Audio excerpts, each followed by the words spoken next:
sure. We're going to have to the other side. All right. Sound check. Everybody good? Yep. All right. 1 minute.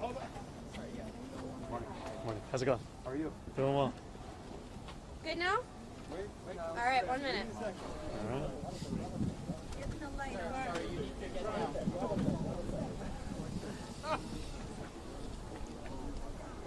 Don't touch me. Don't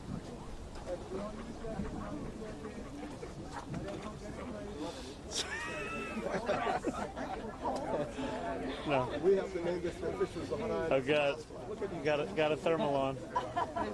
I worry about this guy. No jacket. Can I give him my coat? I got it. He's been shivering out here. Everybody knows where I live. There you go, man. Stay warm, puppy. Courtesy of Zohran, the next man get up and make sure you guys get on good press. Our time is here. Friend is Talia. We're going to Talia? All right. Are we ready, everyone? Let's go. Keep that boom mic down. We got to bring that down. All right. We're doing a final. This is your final opportunity before we begin. Good morning, everyone. Good morning. Today is Election Day. It is a day that we have been dreaming of for more than a year. And as much as things have changed over the course of this campaign, in many ways it is the same campaign we launched on October 23rd. A campaign that looks to transform the most expensive city in the United States of America into one that's affordable for each and every person that calls it home.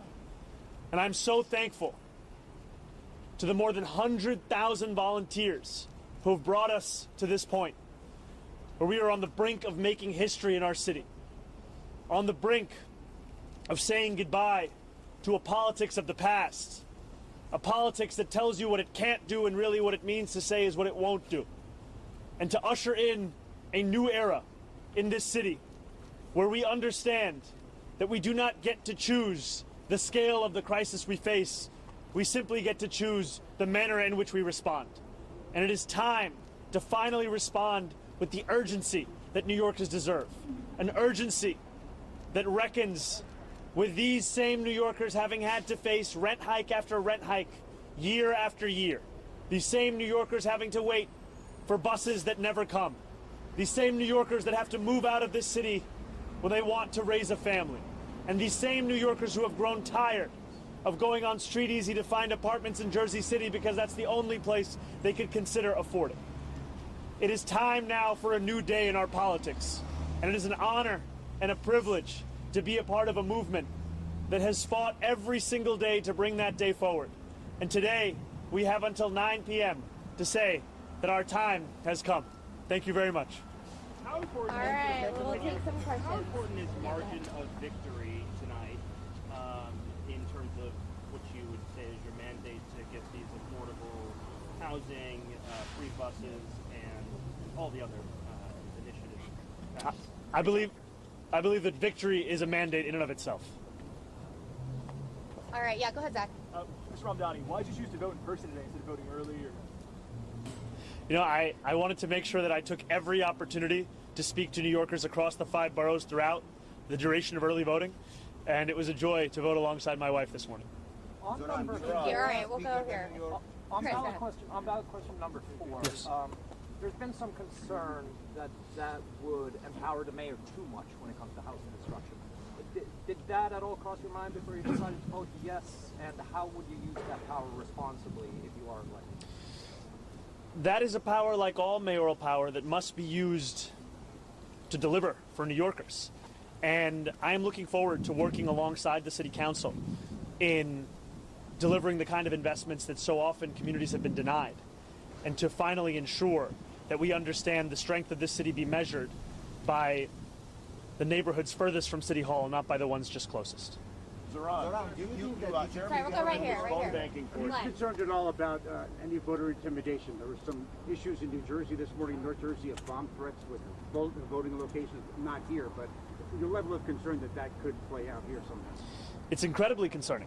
And I think that it is an illustration of the attacks we're seeing on our democracy. Sometimes they're blatant and explicit in the manner of these bomb threats. And we also have to know that here in New York City, I saw a young woman sharing a story of her mother who had voted for our campaign and was then harassed by another man at that poll site for doing so. And we have to understand this as part of the general approach the Trump administration has taken to trying to intimidate voters with baseless allegations of voter fraud as a means of trying to repress the voice of Americans across this country. And when we think about how best to fight Donald Trump, one way we can do so is by understanding Andrew Cuomo for what he is, the candidate endorsed by Donald Trump, Elon Musk, and Stephen Miller. All right, go ahead, Ed. Gentlemen, this has been a local race, but the nation and the world is now watching. And for those who may be curious or concerned about a 34-year-old Democratic socialist running the largest city in the country, what would you say to the skeptics? Well, I get older every day. Look, I think more about New Yorkers than I do about anything beyond our 5 boroughs. And I look forward to fulfilling the hope that New Yorkers have put in me and to earning the trust of those who voted for another candidate or didn't vote at all. Because my responsibility will be to the entirety of the city. And it will be to deliver on the agenda that we have spoken of for more than a year, an agenda which will finally bring working class New Yorkers to the heart of our politics, a place that they have not had for quite some time. Yeah, Michael, go ahead. I want to ask you about the housing question. You waited until today to weigh in. At the same time, we know that more than 700,000 people cast their ballots in early voting, and many of those people presumably were looking to you to take a position on this. Can you explain what took you so long to come to a decision and how your thinking evolved to get to a place where you took a decision? You know, I take very seriously the responsibility that I have to share my thoughts with New Yorkers, and I want to always ensure that I do so having had actually come to the conclusion.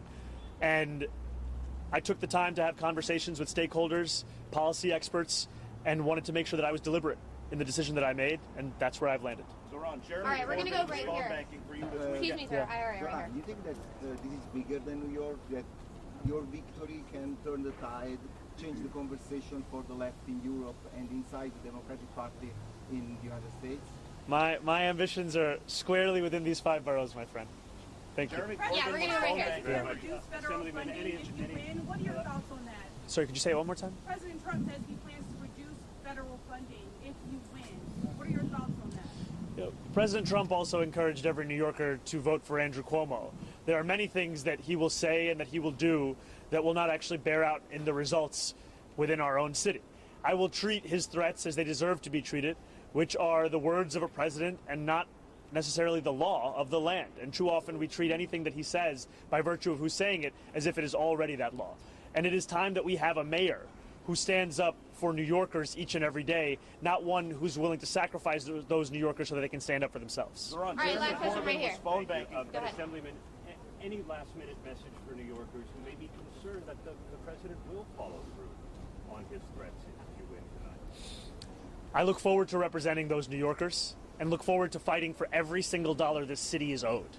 What we see in the language of Donald Trump is a premise as if it is his decision on whether or not to fund a city the very money that this city is owed. And I look forward to utilizing every single tool at my disposal as the next mayor of this city to fight for the people of it. That means using the courts, that means using the bully pulpit, that means ensuring that we actually follow the letter of the law. And I know that doing so is something that threatens Donald Trump. It's why he's gone after Attorney General James, because she had the audacity to hold him to the same law that every New Yorker is held to. But I will not be intimidated by this president. I will not be intimidated by anyone, because my job here is to serve the people of the city. Thank you guys so much.